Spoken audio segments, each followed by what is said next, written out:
Okay, sorry about that.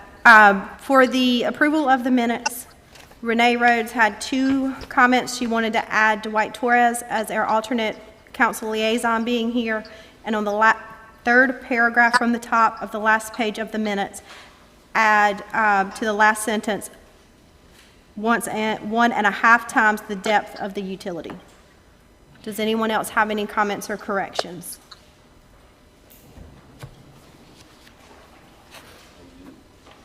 Do I have a motion with anybody else? Do we have a motion then to accept the minutes? This is Renee, and I make the motion that we accept the minutes. Do I have a second? And Randy Cox, second. Minutes are accepted. So I guess we'll just turn it over to you, Amy, and you can start off. Did we vote? Yep, since we're called to order. All right, all those in favor of passing the minutes say aye. Aye. All those opposed? The motion carries. Okay, the text amendment request for MFC, which is our only item today. So I'm going to start with just a brief summary overview kind of MFC. Michael House would do, Cape Fear Engineering is going to then do a presentation that kind of discusses how Waterside used the vision of MFC to make the product that they have, and why MFC is a positive choice to have within our zoning uses. So in your packet today is a request for a text amendment to the language associated with the multifamily cluster zoning. Multifamily cluster zoning can be found in section 4.1.8 of Appendix A of the Town of Surf City Ordinances. This zoning was adopted on October 4th of 2016 and has been applied to 5 different areas within the town. The zoning requires 30% of the overall tract to remain as open space, limits the ability to clear cut, and requires foundation plantings for all buildings, as well as providing sidewalk connections from all homes to the public sidewalk. Based on research of electronic files, it appears that the original ordinance used as a guide for the Town of Surf City ordinance only applied to multifamily housing. It is my understanding that the intent of the current ordinance was to allow clustering of single-family homes as well as multifamily homes in a way that increased the amount of open space and preserved environmentally important or sensitive areas. When comparing the overall density of an MFC subdivision to a traditional R5 subdivision, the MFC would be less dense overall. It was the intent of the MFC to allow flexibility in the placement of housing to meet an overall lower density with greater open space and natural areas. The ordinance as written is not clear in the allowable lot size and setbacks. There is a discrepancy between the wording and the table, the setback table at the end. In an effort, while reviewing the Waterside development, this discrepancy was encountered. In an effort to clarify the MFC ordinance, the town is working with Cape Fear Engineering and D.R. Horton to obtain language that meets the intent of the ordinance and can be applied to all areas zoned MFC. And in looking at other preliminary plats that have been passed, they also do the 10-foot, the 5-foot side setbacks. So it seems that that was an understanding across the other ones, such as Mr. Poindexter's project. In 2016, the Waterside development rezoned phases 1 and 2 from PUD to MFC. The understanding of the intent of the MFC supported the developer's desire to reduce infrastructure and preserve wetland. The overall understanding at the time indicated that the setbacks provided in the language were for the larger tract and would not be applied to the lots if they were subdivided. The approved preliminary and final plats show a front setback of 10 feet with side and rear setbacks of 5 feet. When reading through the text itself, it does not support this. It's gray. Section 4.1.8.3 Dimensional requirements, letters D through G, require a lot width of 50 foot, front yard of 25 feet, side yard of 10 feet, and a rear yard of 20 feet. And when you look in the table, it says lot sizes of 2 acres, which again goes for the supporting multiple buildings and allowing them to be closer together. While item H does state all setbacks from principal structures come from the larger parcel of property lines and not from individual structures or units. The minimum setbacks between structures is 10 feet. And this is in relation to townhomes or those types that would be on those 2 acre or bigger lots. So there's a little bit of discrepancy between the letters of the text, and we're trying to get that straightened out tonight, or today. Cape Fear Engineering will provide a presentation that expands on the timeline of the project, as well as using Waterside to highlight the characteristics of an MFC development. In your packet, you have the attached presentation with 2 different options that we would like to discuss tonight or today as possible ways to move forward in clarifying that text. Our recommendation is to clarify the text and to support one of the 2 options that D.R. Horton has. If there aren't any questions at this time, there are? Yes, sir, Mr. Ward? My question is, what we're discussing is going from here forward, not what's already in the ground out there. Well, their preliminary plan shows their recorded final plot shows it at that 10 foot or 5 foot setbacks with 10 foot. So they would. That's water over the damming long gone. If we miss something in the way that the wording is and they plan their project on it, they still have to meet what it says. But because the intent is because the wording is so murky in this case, we're trying to clarify it so that we can properly assign. So when they come in with a plot plan with a house, that it matches that. The intent was one thing, it matches what the plot plan or the final approved plot plan was, but it doesn't match the words in the actual ordinance itself. So we approved things that don't match the way the ordinance is worded. So we're trying to make it so that it's clear so that somebody else comes along, that matches what the MFC's intent was moving forward, because we have other plot plans that have been done, and to also make sure that it's clear when we're looking at site plans that it matches, because I'm now looking at the individual lots and they don't match the way that the words are written in the ordinance. They do match what we approved, but they don't match the words in the ordinance. Right, what I'm saying though is if we went with something other than what they're asking for, we can't go back and require them to change what they've already got in the ground. We can't ask them to change beyond what the current one says. So if you changed it to something, not you, but if we voted to change it to something completely different, they would still be able to match what was in at that time. Right. We're really just trying to clarify, because I think the intent was there. Mm-hmm. The words just weren't, or they're too contradictory within the ordinance. So we're really just trying to clarify this ordinance. And the only reason it really came up is because Waterside was the first one that started building houses under that. If Mr. Poindexter had come first, then we would be having this conversation, because we were trying to take a single plot plan and look at the ordinance and make them match.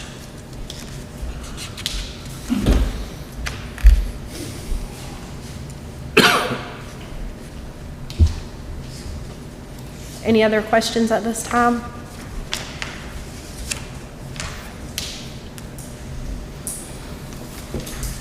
All right, I'm going to ask Michael to do his presentation. If you'll come on up here. Jason has it. If you would just say next slide. Okay.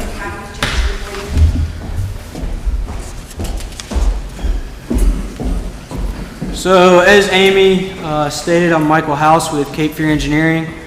We started working on this project back in 2016. So just hoping that we can kind of speak some to the history and the vision of the project as it's developed up there on Roland Avenue. Next slide, please.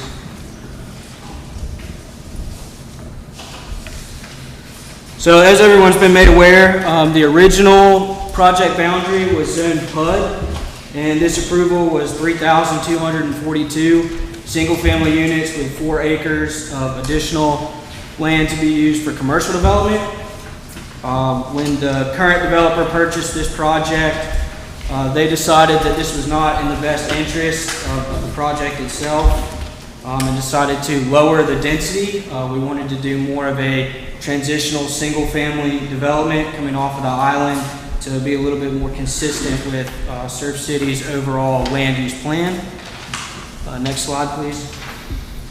At the guidance of staff, we rezoned from PUD to multifamily, and the initial rezoning was about 65 acres. This was based on the intent to cluster the homes and create more open space, amenity space, recreational space for the subdivision. Next slide, please. This is just kind of a summary here of the talking points during those discussions with staff. It was understood that the setbacks listed in table 4.20 of the ordinance pertained only to the boundary of the parent parcel. And that's where the 2-acre minimum lot size came in and things of that nature. We were led to believe at this time by staff that we could establish our own setbacks if we were to rezone to multifamily cluster and then subdivide as single-family lots. With this in mind, we decided to go with 5-foot front, side, and rear setbacks, and we felt that met the intent of the ordinance at the time to provide the minimum 10 feet between structures. Next slide, please. And this slide at the bottom, you'll see directly from the ordinance that all setbacks for principal structures were to come from the larger parent parcel, and that only 10 feet between residential structures would be required with this rezoning effort. Next slide, please.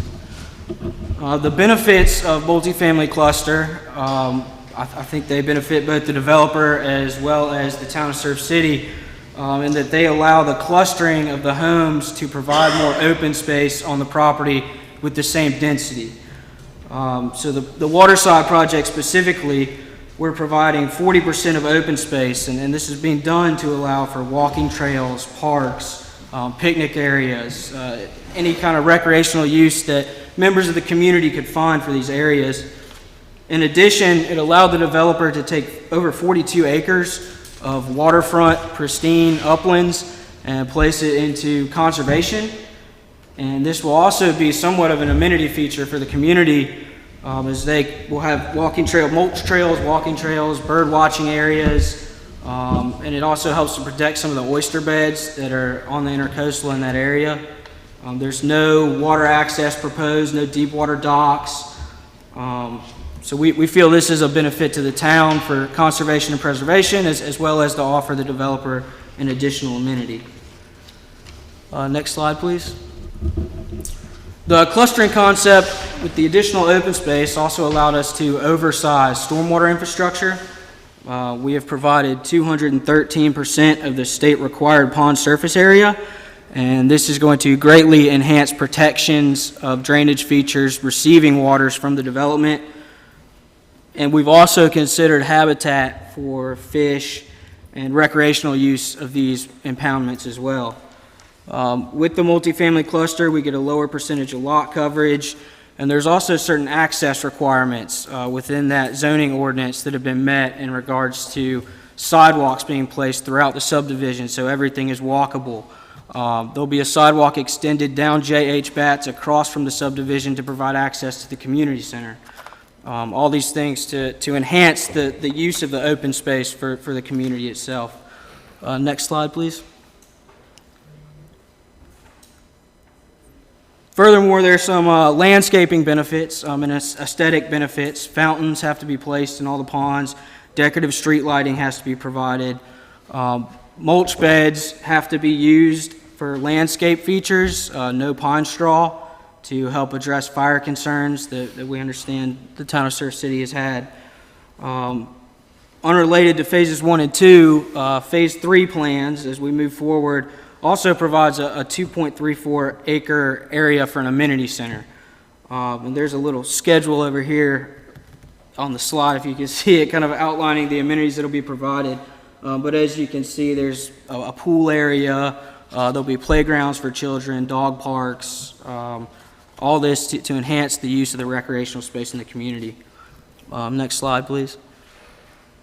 In addition, there's even more benefit with the landscaping in that our developer here has provided above and beyond what is required for street trees along the entrance of the Highway 50 corridor leading to the island. This was a big point and statement that the developer wanted to make, providing the stoplight. They wanted to enhance this corridor to the beach for the benefit of the town. That being said, they've proposed large live oaks that exceed the tree planting requirements in both height and caliper.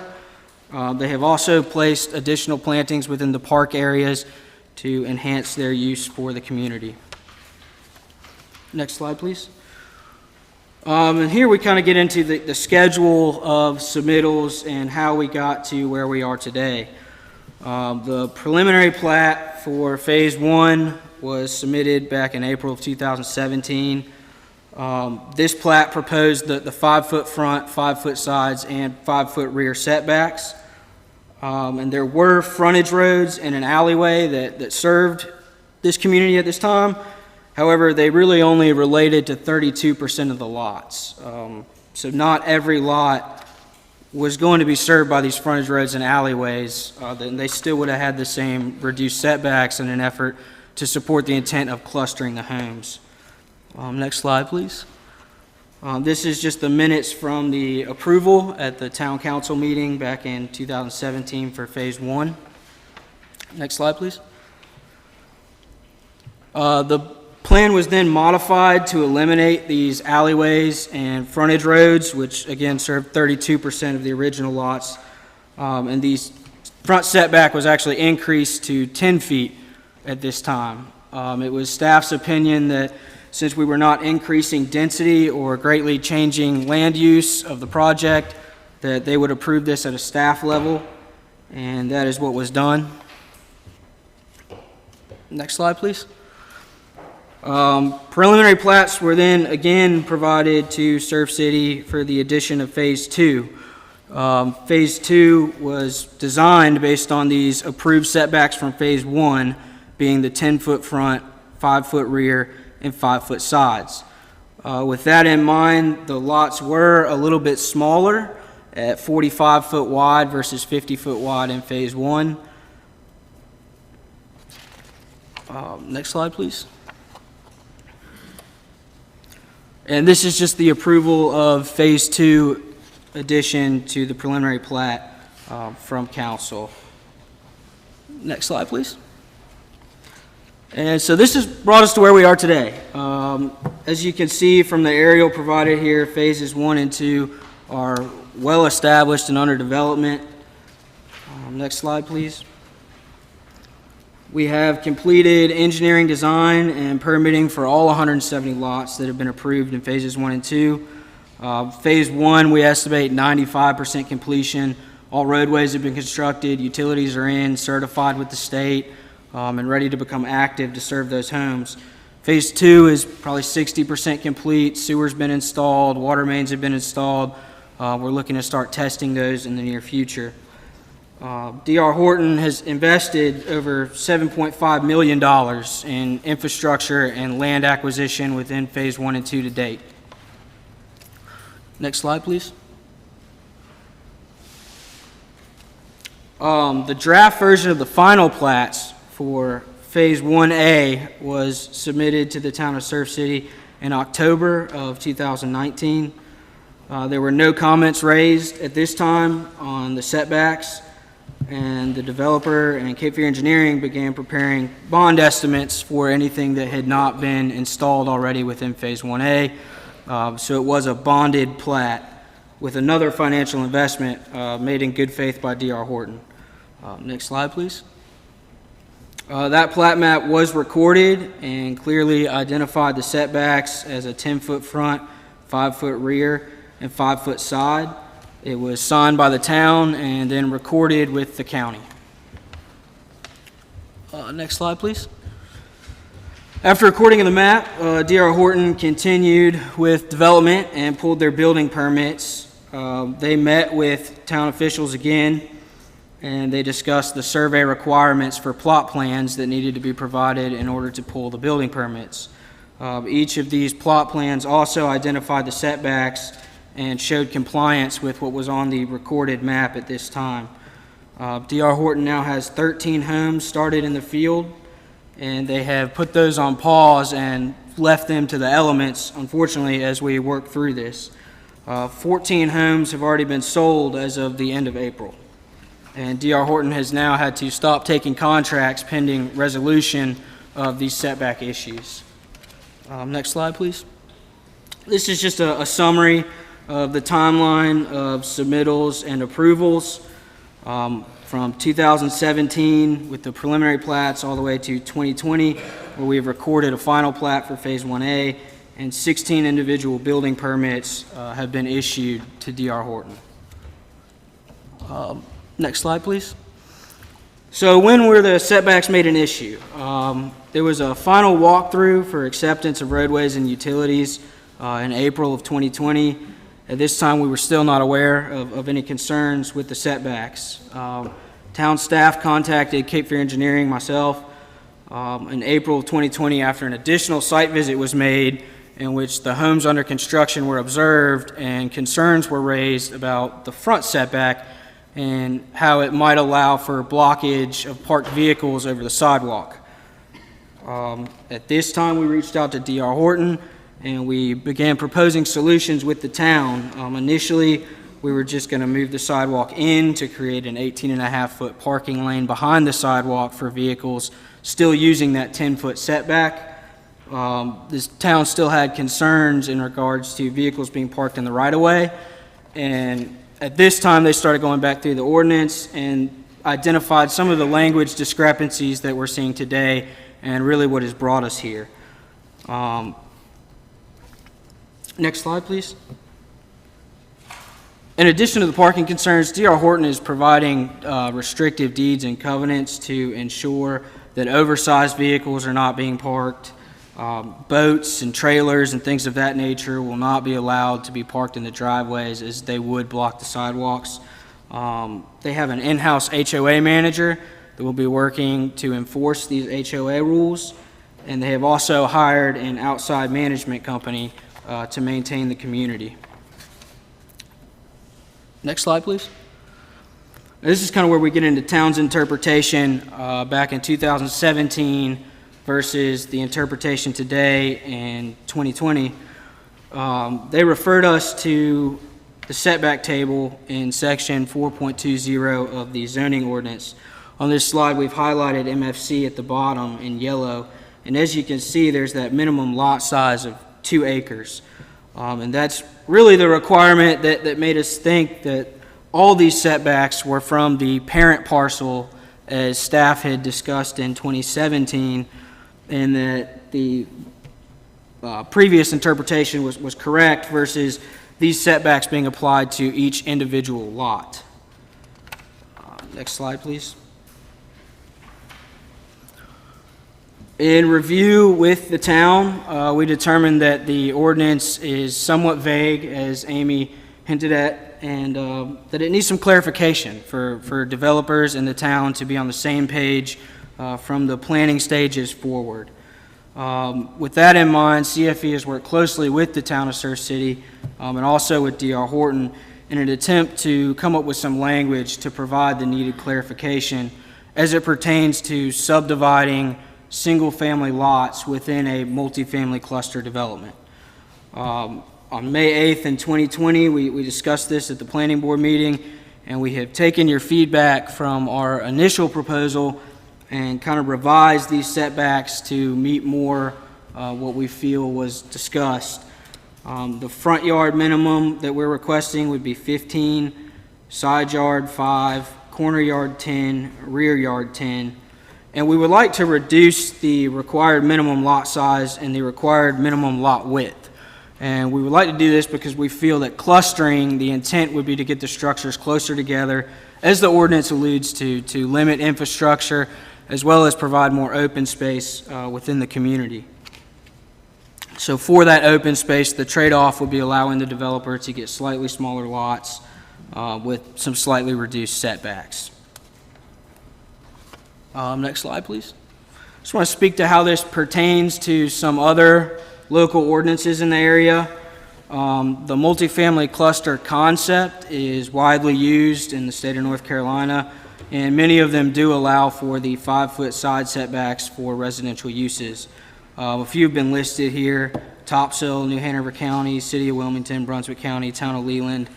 Not specific to the 5-foot side, but there are many other ordinances that allow the developer to establish reduced setbacks for cluster use with the same intent of bringing structures closer together to provide more open space and limit infrastructure and development impacts. Next slide, please. We understand that the 5-foot side setback has become somewhat of a point of contention, given some historic fires in the town of Surf City. There are some provisions within the multifamily cluster ordinance that would allow for encroachments, as you can see listed on this slide here. A lot of that pertains to bump outs of homes and elevated structures for HVAC units. With this particular development, we will be developing slab on grade. There's going to be no butt outs on the buildings proposed to encroach into the 5-foot side setback, and that's based on North Carolina Fire Code requiring a minimum of 10-foot separation from exterior walls. So although by the interpretation of the ordinance perhaps it could be done, NC Fire Code becomes more restrictive and ensures that it would not be done. We have also evaluated the building materials for their fire retardants and addressed the HVAC structure concerns by putting them slab on grade on minimum concrete pads. So there wouldn't be any flammable materials within those setbacks. Next slide, please. Again, back to the deed restrictions proposed by D.R. Horton. They have also taken fire into consideration in drafting these restrictions. There are several restricted activities that would relate to fire hazard and limiting the concern. I won't go through all those here, but there is a list, and as previously stated, they have an in-house HOA manager that will be within the community to help enforce these, and they have also hired an outside agency to make sure these are adhered to. The next slide is actually just some more deed restriction language as it relates to temporary structures not being allowed, accessory buildings, things of this nature that might further complicate the setback issues and the fire concerns. The deed restrictions makes it pretty clear that they will not be allowed within this subdivision. Next slide. No accessory buildings? I didn't read that.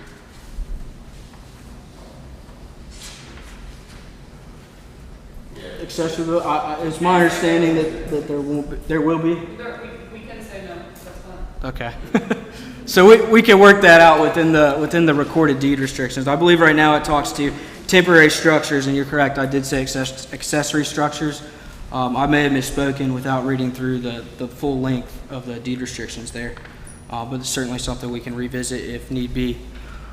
On the next slide, we've proposed an alternate text amendment language from what was previously proposed at the May 8th meeting. With this, we have come in and revised the minimum lot size to be 5,000 square feet, and we have proposed the minimum lot width to be 45 feet. The setbacks are largely the same as previously proposed: 15-foot front, 5-foot side, 10-foot rear, and 10-foot corner. Next slide, please. And here's a direct comparison of what was proposed on May 8th to what is being proposed today as alternate number 1. Next slide, please. With the understanding that this text amendment revision does not just pertain to our development, and despite all the efforts that we have taken to address the concerns unique to the Waterside project, we wanted to give the town of Surf City an opportunity to set their own setbacks on more of a project-specific basis, where a developer such as DR could provide their support and documentation for why they want these reduced setbacks and how they're addressing the fire concerns, the parking concerns, and some of the other issues that have been raised today. I think Carteret County is a pretty good example of this and how they handle their cluster developments to promote open space and conservation. They do allow a reduction in the setbacks. However, it is particular to every submittal for a subdivision. Gives the town a little bit more leeway or ability to dictate what those setbacks will be on a case-to-case basis. And with alternates 1 and 2 being proposed today, that's kind of where we're at. We feel that that is the clarification that is needed within the ordinance, so that other developers don't find themselves in the same predicament where they've set their side setbacks based on a misinterpretation of the ordinance, and we can continue to work with the town to make sure it's a win-win for everybody. Are there any questions at this time?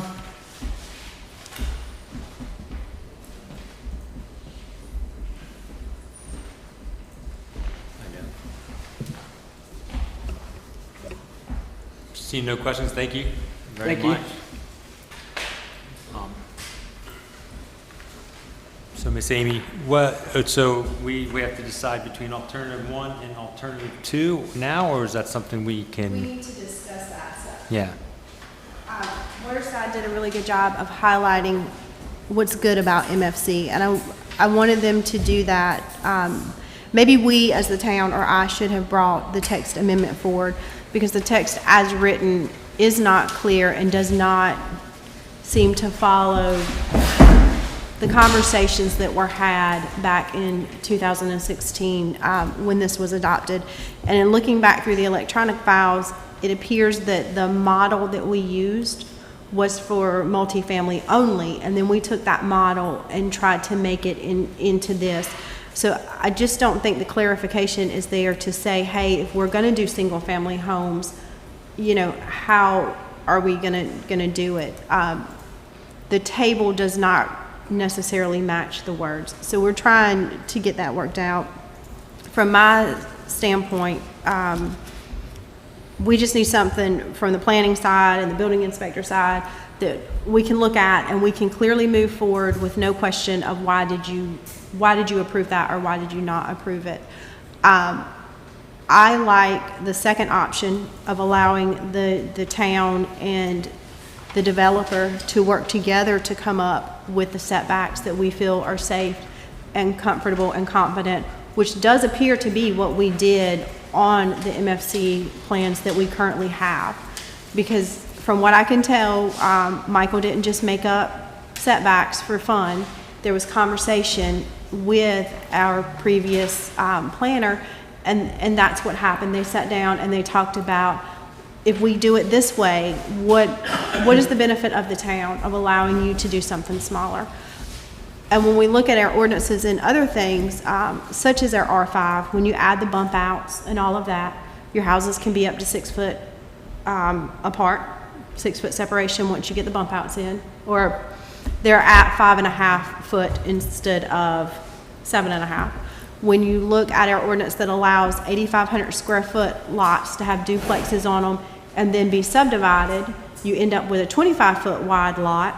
And if you look at, for example, the houses, James Avenue, right by the community center, the building between them that makes them that structure is only between 5 and 6 feet apart. So you have we have very similar situations where we have allowed different things. I think by using that second option, which allows the town to work with them and come up with it per development. So like in this case, they went over and met 40% and put 40 some acres into conservation. So working with them and coming up with those setbacks and those agreements appears to be what happened, and I think it gives us good options and flexibility moving forward with others without negating what this has happened to this one. So that is my thought process. I would like for y'all to discuss and And go, okay, so just to be clear, we would look at you like the alternative 2 as adding that language to the existing ordinance right now? That would be added to our multifamily cluster, so if somebody came back, we would be able to have a little bit more flexibility to work with them in doing that. I think so. I think where it says the developer may establish their own yard setbacks regulations, it needs to say, you know, with approvals. It needs to be worded just a little bit different. That says the developer and town have done it together. Right. But yes, I feel that gives us an option that is separate from R5. It also gives us the option in MFC to still have like the townhomes in there without it having to be a separate zoning, or patio homes, or single family. So Just allows for a little bit give and take where they add a little bit more, to, you know, it gives us the chance to have a site-specific design. as opposed to a one size fits all. And then and then with their language that they added for the alternative 1, we would just approve that as the town and feels comfortable that those new setbacks are adequate for this project right here, going under, if we were working under alternative 2. Am I correct? Like is the town satisfied with those setbacks that they Yes. proposed this second time? Yes, we are, Okay. are satisfied with that. When we get down to a 5-foot minimum, we may want to add that the bump outs would not be allowed. Yeah, I think they put that We in didn't the actually restrictive. remove, we talked about that they're not specifically doing it. Yeah, they put But it in for a our restrictive wording- covenant, correct? That's kind of how you address this situation? Restricted as well. So the building code prevents it from happening with single families, but we can, use the covenants to the. Well, I mean, yeah, I think that's what I read, but that's what you would do. But I think from the MFC, we need to say if it's You wanna put divided that in into a there. single family, the allowable encroachments, Would not be yeah, acceptable. would not be allowed. Okay, We would remove those. yeah, and, I mean, from what I heard, I appreciate you guys, and I really, what you came up with, I think the requirements the minimum required looks good to me. I like that it goes to 5,000 square foot to kind of match R5, so it doesn't seem like somebody's getting, it's playing with it, you're kind of keeping within an existing code, and I don't see anything wrong with any of the setbacks, 5-yard side, 10, and the 45-foot front. I would, like to make, anybody would like to make a motion to accept those for their project? I'll make a motion to accept them. Okay. Yeah. And second? Second, okay. So we're going to, All we're going in to vote. favor? Yeah, all in favor of accepting the alternate 1 setbacks for Waterside, say aye. Aye. All opposed, same sign. Hearing none, motion is carried. Okay. And then we can work on that, so those guys are good, right? We're good, they're good for now, and then we'll just work on the language for for adding that language into the multifamily cluster. So we can, like you said, because you wanted to clarify it a little bit more and make it a little bit more specific. I think this whole problem arose because nobody ever thought of taking multifamily and breaking it into lots. It's always patio homes, clusters, Yeah, or townhouses, townhouses. whatever, in group and masses. And maybe we need to rethink that a little bit. Yeah, and that's why probably that alternative 2 is probably a good way to do that. That'll give us But it leaves everything out. It does. Neverland. And it's in the ether. Amy, can I just say one thing? So I know Stephen's like ready to get these guys building, and I know you got a lot invested, but as far as like telling them they're good to go, I think it has to come back to cancel before they're good to go. Yes, yes. I was just talking about us. This does work for theirs. They're cool with us, not with you It does work yet. for theirs, the council, and we will be on the, what was it, July 7th. Does that sound good? July 7th. The first Tuesday of July, we would be on that council for final approval. Why didn't one of you guys start hammering tomorrow and then get in trouble by Amy? Well, like I said, so I'm sorry, I didn't hear your question. What was your question? So She was just council- clarifying. The ultimate decision will be made by council. I see. Yeah, we're an advisory committee, Okay. advising council.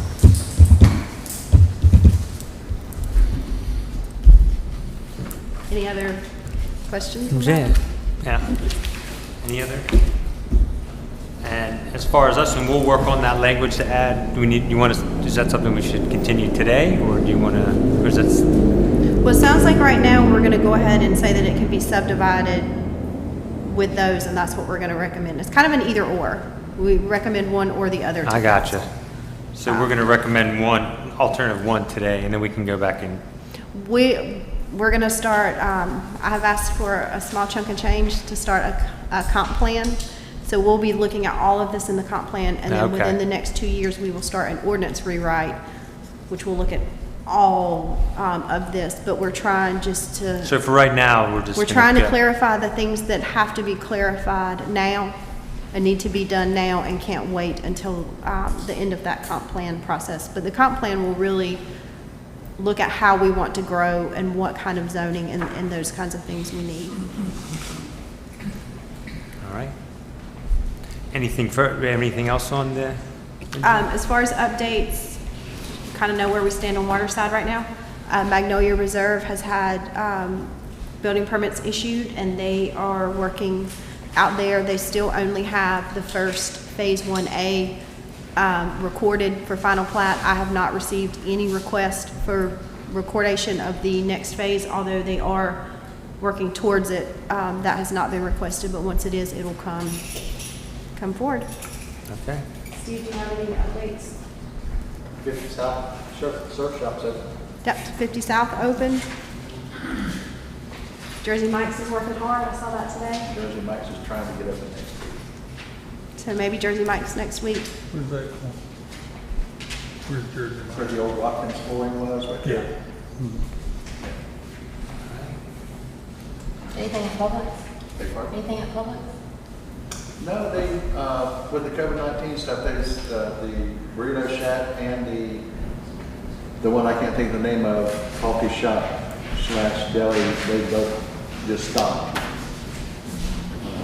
Went on hold. The Burrito Shack today, he said about 2 weeks. Yeah, they stopped And and waiting to sign this, they said he would he had his contract ready to sign. 2 weeks or 2 weeks, something like that. And then the other one, Ocean, sees something, coffee shop. Anyway, the one right next to Burrito Shack, they were just about finished and they just put everything on hold. Well, I just heard that there was supposed to be a smoothie shop here, right in town, opening up too. Which corner? Somewhere. Right, there's a big sign, didn't you see it when you came in? Where the old bank was, yeah, somebody's supposed to be opening one up there. I don't know who he is, but Where we used to be able to he's park back at. slow. Yeah, I was gonna say, maybe we can get a park over there. He'd probably have to, $10. have to run a coffee shop off and put a smoothie shop there. Amy, can you ask a question? Put a bike Yeah. there. Just for clarification, and I'm actually really glad you brought up your point. I was under the impression that once we talked about this, because, we've met outside and talked about it a little bit, we do have a lot of families that are waiting and want to know from us what's going on. Are we going to be able to construct our homes? So are we good to build the homes that the building permits have been issued on? The final say comes from council. So it would be at risk. I'm sorry, Tim. It would be at risk to continue right now. So yeah, our own risk. Building inspections, are they stopped? So not We stopped will- work order technically, right? We No. have not put any stop work orders on it, and you guys can build, keep on building just like you're doing. But again, it's, as Amy said, the understanding was that you're going to turn risk on what the planning board and then the council might do. Sorry, this is my first time dealing with a situation like this, so I just want to make sure, and again, our goal is a win-win, as we all talked about, so we're just trying to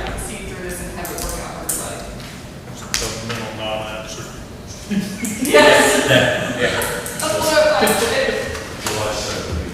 July 17th. Okay. All right, does anybody have anything further? I move we adjourn. Oh, do I hear a second? I'll say. All in favor, say aye. Aye. All opposed, same sign. Hearing none, meeting is adjourned. Yay. Go to work, dude.